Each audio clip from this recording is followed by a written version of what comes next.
commercial crop tea geographical condition for tea cultivation।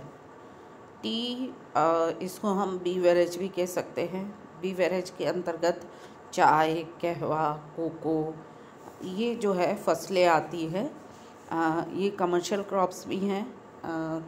इनसे जो है हमें फॉरेन जो है करेंसी मिलती है। टी का जो है प्रोडक्शन इंडिया में तो जो है पर प्रति व्यक्ति जो है बहुत कम है, 410 ग्राम प्रति वर्ष है।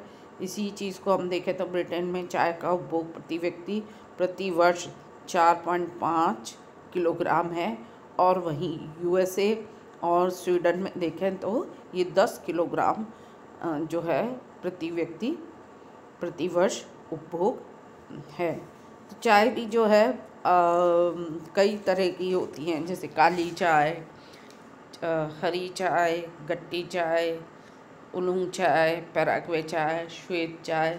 तो इनके लिए चाय के लिए क्या जो है सूटेबल जो है जोग्राफिकल कंडीशंस होती हैं।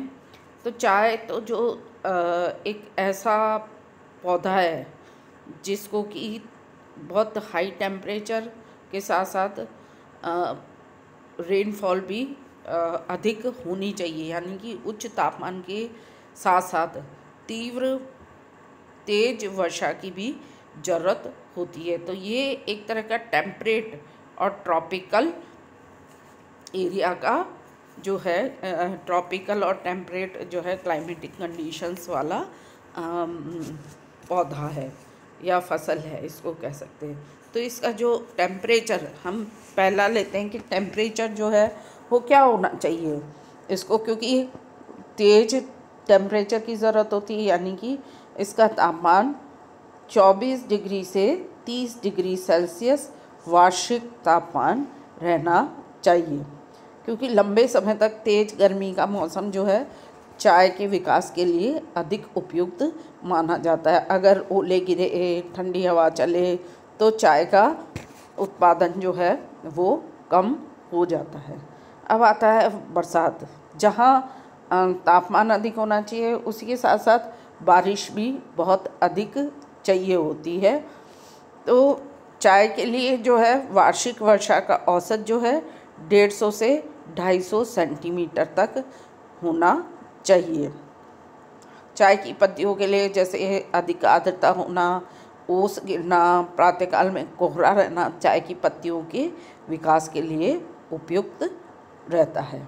फिर टोपोग्राफी कैसी होनी चाहिए, क्योंकि एक तो इसमें बारिश ज़्यादा चाहिए लेकिन पानी रुका नहीं रहना चाहिए। पानी रुकने से इसमें जड़ें जो होती है वो गलने लग जाती, इसलिए इसके बगीचे हमेशा जो होते हैं वो सीढ़ीदार होते हैं।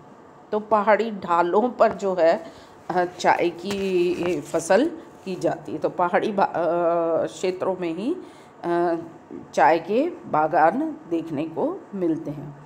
अब मिट्टी कैसी होनी चाहिए, सॉइल कैसी होनी चाहिए।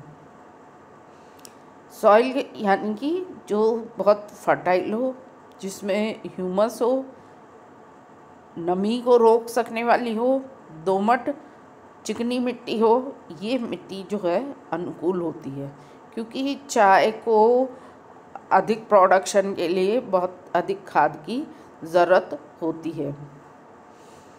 इसके लिए जो है कैल्शियम रहित और बहुत थोड़ी मात्रा में जो है अम्लीय मिट्टी सबसे उपयुक्त रहती है।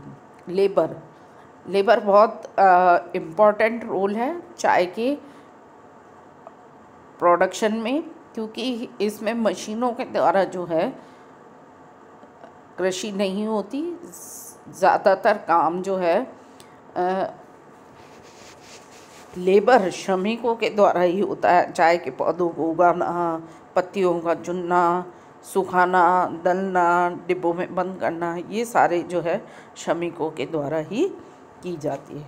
शेड यानी कि शेड भी ज़रूरत होते हैं। बहुत तेज़ सूर्य का ताप होना, हवाएं चलना, इन सब को रोकने के लिए जो है शेड की ज़रूरत होती है। तो ये मेन रूप से मुख्य रूप से जो है